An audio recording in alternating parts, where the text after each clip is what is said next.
Hi, a very good morning to the viewers. My name is Jason. I'm a certified financial planner by profession.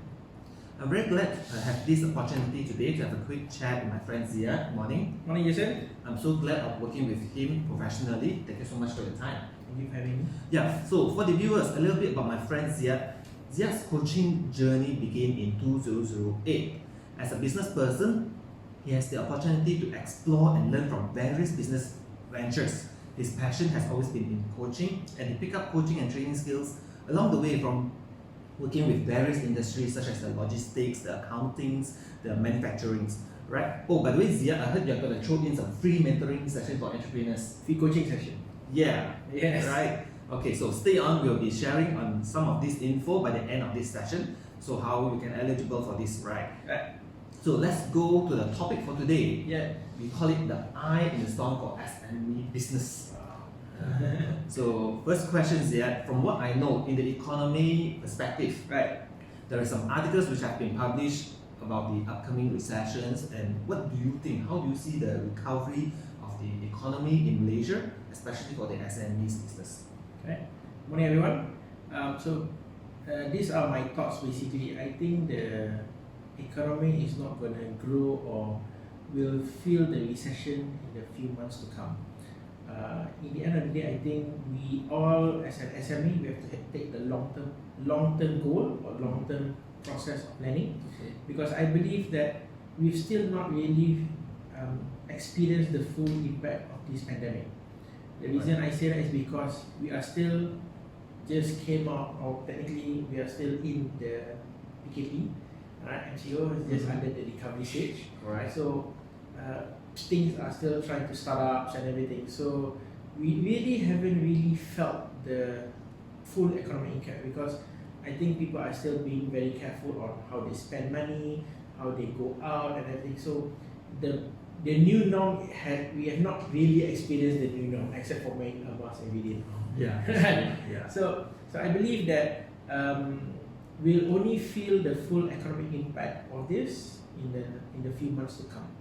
So that's why I said we have to take the long game point of view rather than what's going to happen next month or whatever. So in my view is that the economy will not really go up until about, I would say, next year, January, February. Then Wow. then we'll really see if we are in recession or not. So yes. Okay. So from the government's perspective, I know the government has been doing some of those approach to help the recovery. Right. So what's your take on this?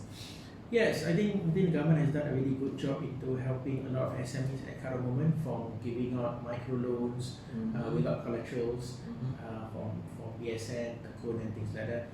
They also made a lot of process easier now. I recently read that MIDA, you want to get your manufacturing license, you can do it all online now.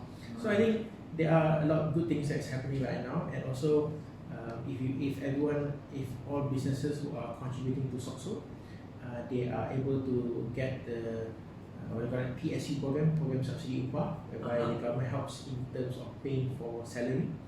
Alright, so it was the first when Muhyiddin announced it the first round, it was they help you pay for 3 months, but the condition is you cannot fire or let go of your employee for the next 6 months. So that's 3 plus 3.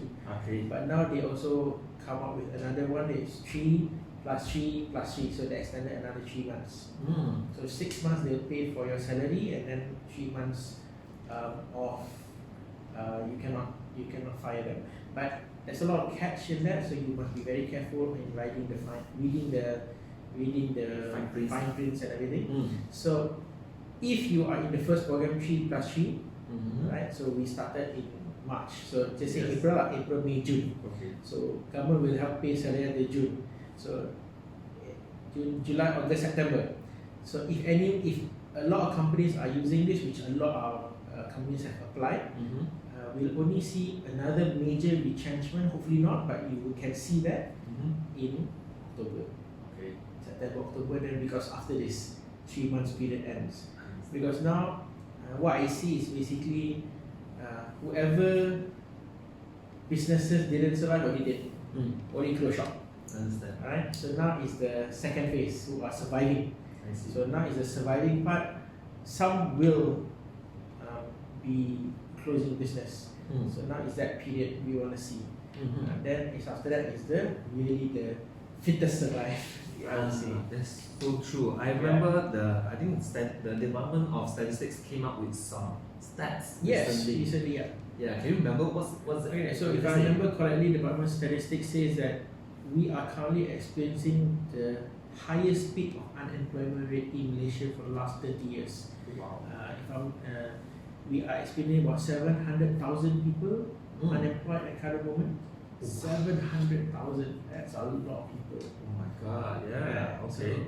So this is why I said we are now slowly experiencing the economic slowdown because 700,000 people no jobs means that retailers will experience it, sales will drop and things like that.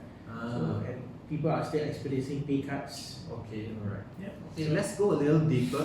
Right. What do you think? What are the steps that SME should take in their recovery plan? Yes, so for this session, I've actually prepared for 4 steps that SMEs can take.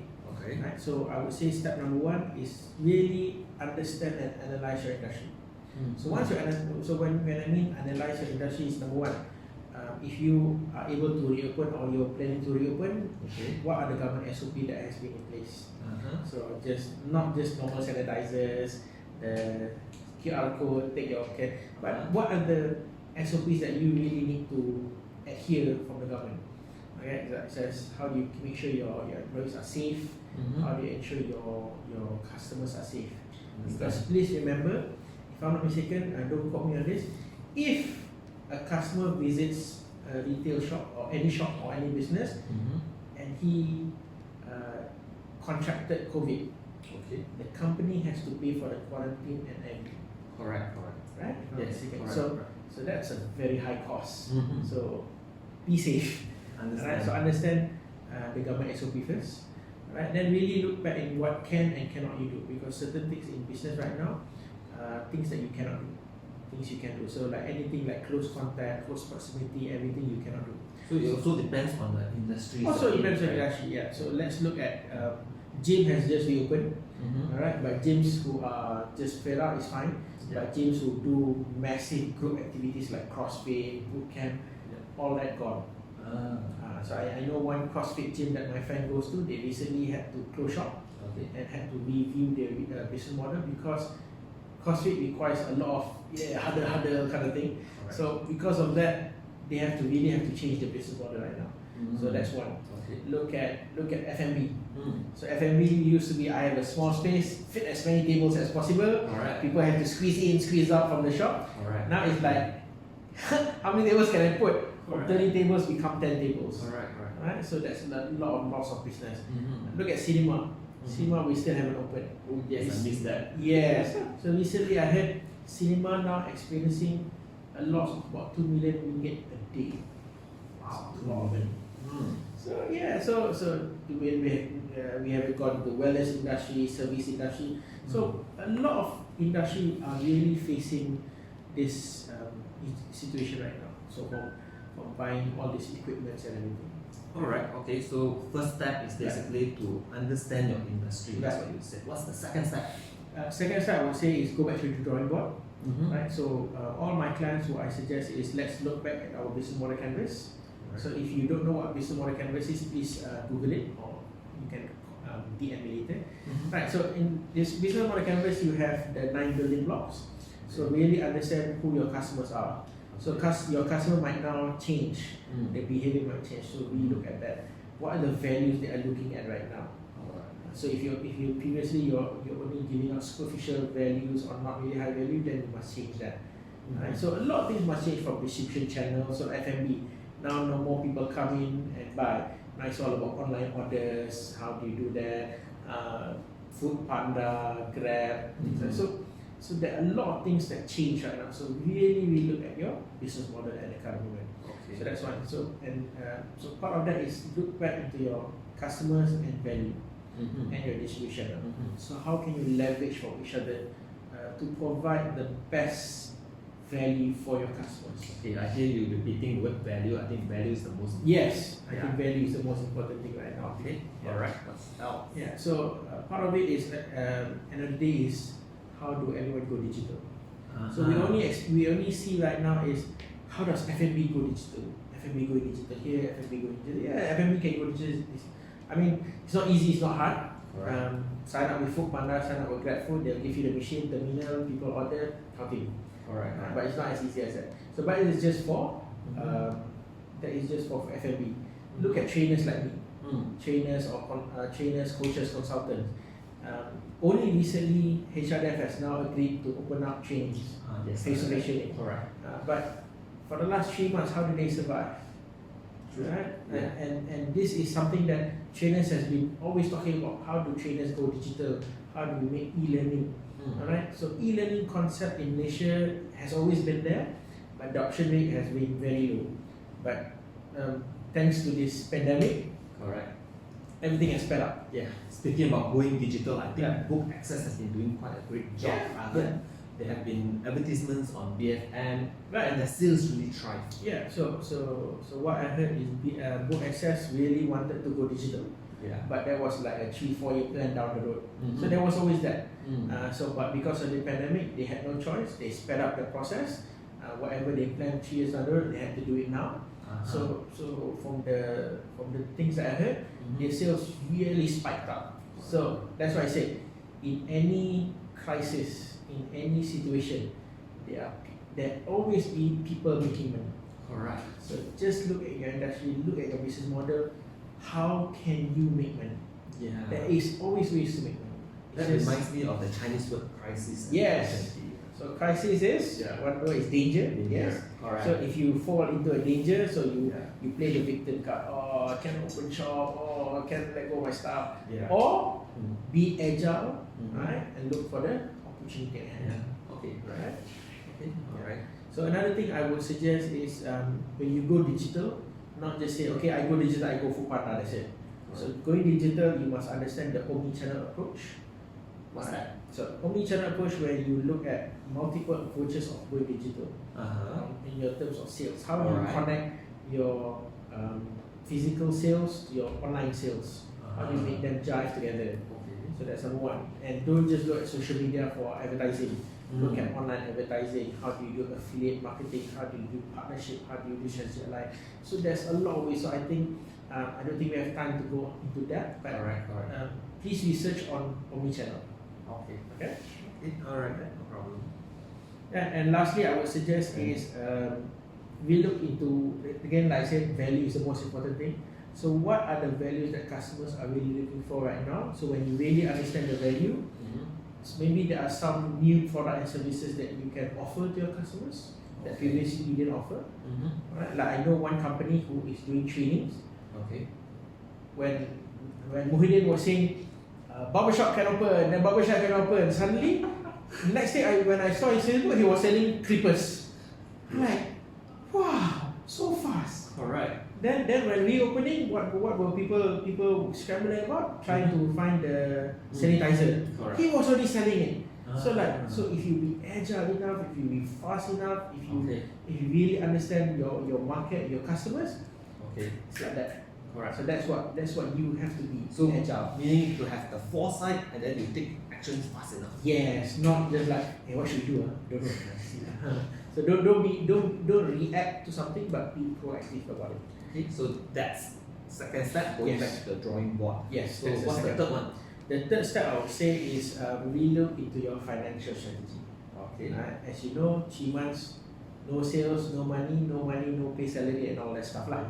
Alright. So but yes, the moratorium that the government gave is only for personal. Like we don't need to pay our cars and anything. But business all still jalan. Yeah. Alright. So basically, you don't must office for 3 months, you still have to pay rental, your TMB bill you still must pay, your unified bill must pay, everything must still pay. So again, I would suggest is really look into your finances, understand what is your cost structure, and understand what is your revenue stream. Okay. Right? So revenue stream, again, like I said just now, how do you add value? How do you add new products and new services, add new, so maybe certain things that you used to sell cannot sell anymore.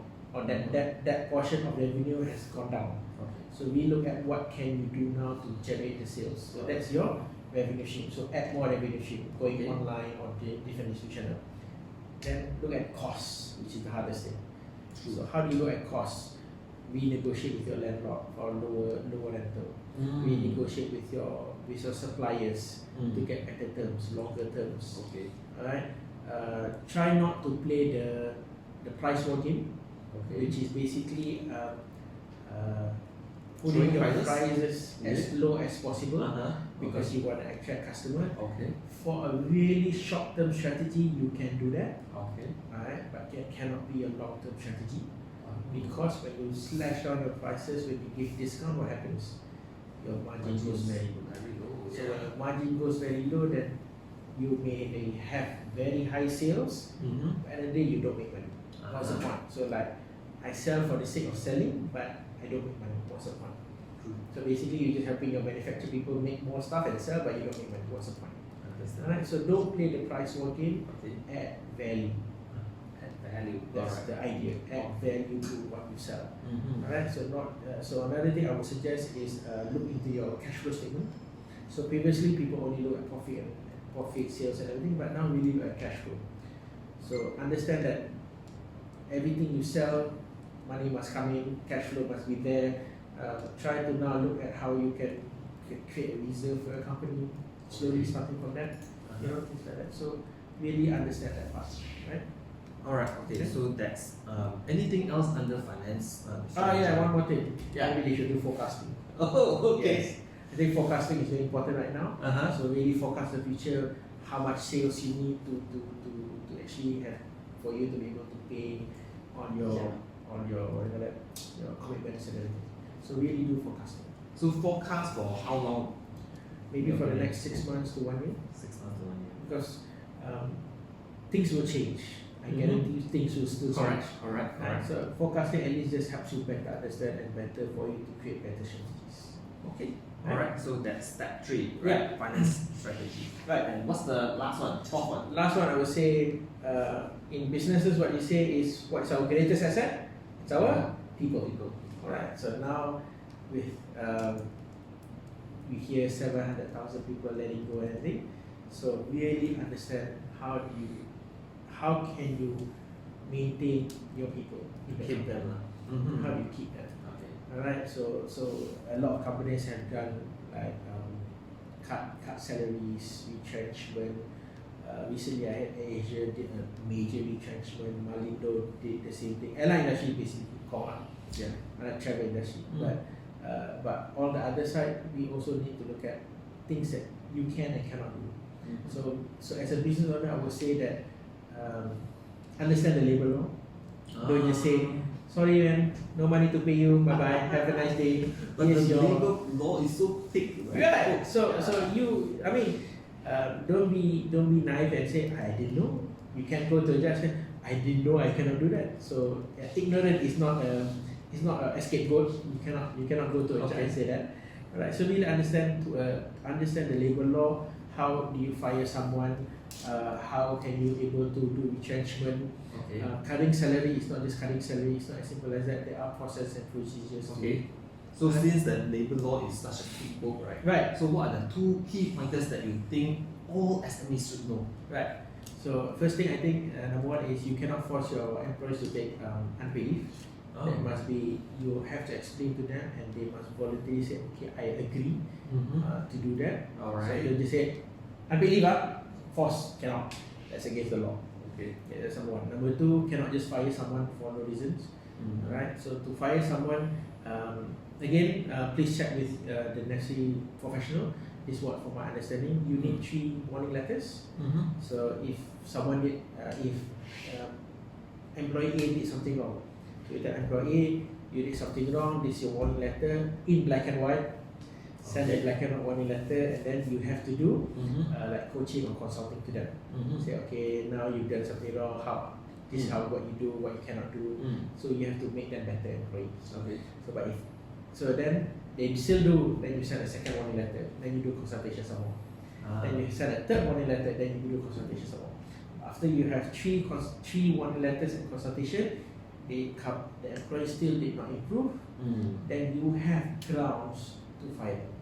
Okay. But this has to be in a period, not Monday warning letter, Tuesday warning letter, Wednesday warning letter, Friday off you go. Doesn't work that way, so it has to be there's a period, right? So because please understand that if your employee brings you to labour law court or tribunal, okay, most times the judge will always side with the employee. True. Most times. Agree. Yes. Alright. So this is why understand the labour law. Okay. Alright. Understand. When you want to do contract, the employee contract, please do it carefully. And you mentioned just now to check with the professionals. Right. Who's the professionals in this So area? professional will be HR consultants Alright. or law firm which specialize in HR. Law Because firms. not all lawyers does HR issues. Okay. And so Right. find a law firm that really does HR issues. So that's very important. Okay. Alright. Right? So I would say that again, and the last thing is make sure you document everything in your HR from your policies, your retrenchment, your job description, and all that. So make sure it's all in black and white. Alright. So thank you so much, Ziad, for your explanations. So what I've learned from you today is basically number one, we need to take a step back to fully understand the industry that we are in. Yes. Right, so that you know what can be done, what cannot do, what are the SOPs from the government as well. Yes. Number two is basically SME may want to go back to the drawing board. Right. They have to take a look at their business model and redesign, as you say. Right. So after having understand all the changes in consumer behavior in this new norm. Yeah.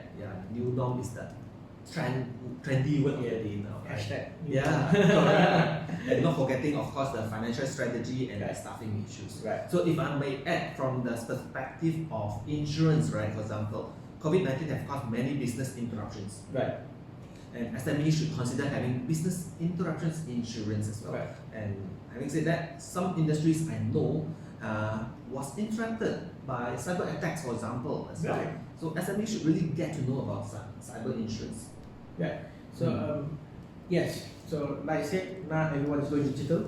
Paperless, digital, everything's in our computer. Yeah. So things like that. So really protecting your data, because now data is the new gold. Yeah. Alright. So that's very important. So nowadays what happened is we are all prone to hackers, attacks, malware. I wanna cry, ransomware. Yeah, you wanna cry. I don't really wanna cry because they can come into your network. Once they come to your network, what happens? They lock your computers. Yes, right. So once you lock the computer, cannot open. All my data gone. Yeah. So then they'll send you an email. Hi Jason, Correct. I'm the hacker. Please pay me X amount of Bitcoin, and then I will reopen your computer. Yeah. So and they don't ask like, hey, I want 1,000 ringgit, 2,000 ringgit, and one other. It's like I want 100 Bitcoins. 100 is one Bitcoin is 100,000. Yeah. That's a lot of money, isn't it? Correct. Right. And a lot of people didn't even know this kind of the cyber insurance actually cover up to the Bitcoin, you know. As long as you pay the ransom, Right. cyber insurance actually pay for that. Wow, I didn't know that. Yeah. I know that's good. So I would suggest that if you are really going digital and all your information are digital, I know my friend, he has a MacBook. Alright, he only says I only connect to office network, home network, and also my phone. That's it. I will never enter the Starbucks and everything because my laptop is my life. True. So if anything happens to the laptop, gone. Okay, so that's why it's always backup. So I would suggest if you are in that situation right now, I would suggest really invest in cyber insurance because cyber insurance may cost what, between 5 to 10,000 around there, depending on the size and everything. Yeah. So would you be willing to invest 5 to 7 to 10,000 ringgit, or when kena, then you have to, if you don't want to pay the ransom, you have to reformat your computer, your downtime. So imagine your downtime is 1 week to 1 month. How much loss of business, loss of value that happened? Is that worth 10,000 ringgit? I think that's more. I think the IT consultation and the forensic cost Yes. much higher than that. Yes. Right. Yes. Okay. So we are coming to the end of the session. Yeah. Yep. So what would be your advice to the SMEs out there? My advice in the SMEs is at current moment, focus on being able to survive for the next 6 months to 1 year. Alright, survival is the key now. If you need to lower cost, lower cost. Alright, so if you have multiple branches, don't be afraid or don't be ashamed that you might need to close 1 or 2 branches because you need to save costs. I think we need to be aware of that and be open. Like, yes, I really need to save costs. If they really need, do it. Correct. Right? Because don't forget, whatever goals that you set, maintain that goal. Just have a different approach, a different strategy, have a different mindset. But make sure don't work alone. Make sure you have a team with you. Right, your team is your asset. Work with your team. Make sure your team understand. Work as a force, as a team. If you don't know what to do, contact a coach, contact a mentor. Right, a coach will always help you understand different perspective, different understanding. Will always give you different input because, like they say, you cannot always see your swing. Right, so you are so focused on your business. Your coach might be able to see different perspective that can help you grow your business faster. Okay. Alright, that's very important. So I would suggest also that talk to people in other industries. Join a networking group, be part of business. Talk to other business owners. Don't just sit down and cry, oh, no business, no sale, and sit down and think, hopefully God will send me something and I will have an idea. It doesn't work that way. Alright, I agree because different business owners will face the same set of challenges, so we have the same mindset. Right. So talk to network with people. I think that's very important. Alright. Okay, alright. So thank you so much, Ziyad. Thank you, Jason. As I've mentioned at the start of this session, we are giving away some free coaching session. Right. How can SMEs get in touch with you? Alright, so I would really like to help a lot of SMEs at this crucial moment in their business. So basically, we've come up with a program called 100X. Alright, and so in this 100X, I want to coach 100 100 SME businesses in the next 100 days. Okay. Alright, so this is all for free. You don't need to pay a single cent. What I ask is just a commitment from the participants. That's it. So each coaching session can last between 20 minutes to 1 hour depending on the issue at hand. You can say from 1 session to 3 sessions. Alright, so I don't want to coach everyone. Alright, so there will be certain criteria that I will have in place that if you are eligible, then we will get in touch with you. So the easiest way to get in touch with me is follow me on Instagram or Facebook at Coach Ziyad. That's it. So Coach Ziyad. Yeah. How do you spell that? Facebook.com/CoachZiyad. Coach Ziyad, or same thing in Instagram. Alright. Instagram.com/Coach Ziyad.